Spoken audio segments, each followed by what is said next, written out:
ನಮಸ್ತೆ, welcome to ಯೋಟಿವಿ Kannada. ಬಡತನ ರೇಖೆಗಿಂತ ಕೆಳಗಿರುವ ಜನರಿಗೆ ಸರ್ಕಾರದಿಂದ ಸಿಗುವ ಪ್ರಮುಖ ಸೌಲಭ್ಯ ಅಂದ್ರೆ ಅದು ಬಿಪಿಎಲ್ ಕಾರ್ಡ್. ಈ ಕಾರ್ಡ್ ಇದ್ರೆ ಬರೀ ರೇಷನ್ ಮಾತ್ರವಲ್ಲ, ಆರೋಗ್ಯ ಸೇವೆ ಸೇರಿದಂತೆ ಹಲವು ಸವಲತ್ತುಗಳು ಸಿಗುತ್ತೆ.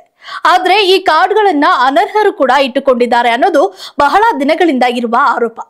ಈಗ ಕೇಂದ್ರ ಸರ್ಕಾರ ಇದಕ್ಕೊಂದು ದೊಡ್ಡ ಬ್ರೇಕ್ ಹಾಕಲು ಮುಂದಾಗಿದೆ. ಹಾಗಿದ್ರೆ ಕೇಂದ್ರ ಸರ್ಕಾರ ತೆಗೆದುಕೊಂಡ ನಿರ್ಧಾರ ಏನು? ಬನ್ನಿ ಡೀಟೇಲ್ ಆಗಿ ನೋಡೋಣ. ಹೌದು, ಕೇಂದ್ರ ಸರ್ಕಾರ ಬಿಪಿಎಲ್ ಕಾರ್ಡ್ ಹೊಂದಿರುವವರಿಗೆ ಒಂದು ದೊಡ್ಡ ಶಾಕ್ ನೀಡಲು ಮುಂದಾಗಿದೆ. ದೇಶಾದ್ಯಂತ ಒಟ್ಟು 1.17 ಕೋಟಿ ಜನರ ಬಿಪಿಎಲ್ ಕಾರ್ಡ್ಗಳನ್ನ ರದ್ದುಪಡಿಸಲು ನಿರ್ಧರಿಸಿದೆ.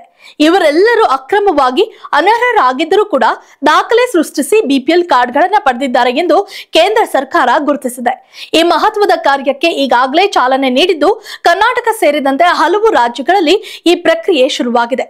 ಹಾಗಿದ್ರೆ ಯಾರನ್ನ ಅನರ್ಹರು ಅಂತ ಗುರುತಿಸಲಾಗಿದೆ ಅಂತ ನೋಡುವುದಾದ್ರೆ, ಕೇಂದ್ರ ಸರ್ಕಾರ ನೀಡಿರುವ ಮಾಹಿತಿಯ ಪ್ರಕಾರ ಆದಾಯ ತೆರಿಗೆ ಪಾವತಿಸುವವರು, ಖಾಸಗಿ ಕಂಪನಿಗಳಲ್ಲಿ ನಿರ್ದೇಶಕರಾಗಿ ಕೆಲಸ ಮಾಡುವವರು, ಸರ್ಕಾರಿ ನೌಕರರು, ವಾರ್ಷಿಕವಾಗಿ 1 ಲಕ್ಷ ರೂಪಾಯಿಗಿಂತ ಹೆಚ್ಚು ಆದಾಯ ಹೊಂದಿರುವ ಕುಟುಂಬಗಳು ಮತ್ತು ಸ್ವಂತ 4 ಚಕ್ರದ ವಾಹನಗಳನ್ನ ಹೊಂದಿರುವವರನ್ನ ಅನರ್ಹರು ಎಂದು ಪರಿಗಣಿಸಲಾಗಿದೆ.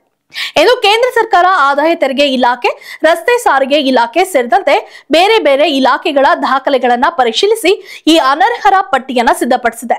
ಈ ಪಟ್ಟಿಯಲ್ಲಿ ಇದ್ದವರಲ್ಲಿ 94.71 ಲಕ್ಷ ಜನರು ಆದಾಯ ತೆರಿಗೆ ಪಾವತಿದಾರರು, 17.51 ಲಕ್ಷ ಜನರು ಕಾರ್ ಮಾಲೀಕರು ಮತ್ತು 5.31 ಲಕ್ಷ ಜನರು ಕಂಪನಿಗಳ ನಿರ್ದೇಶಕರು ಕೂಡ ಆಗಿದ್ದಾರೆ ಎಂದು ತಿಳಿದು ಬಂದಿದೆ.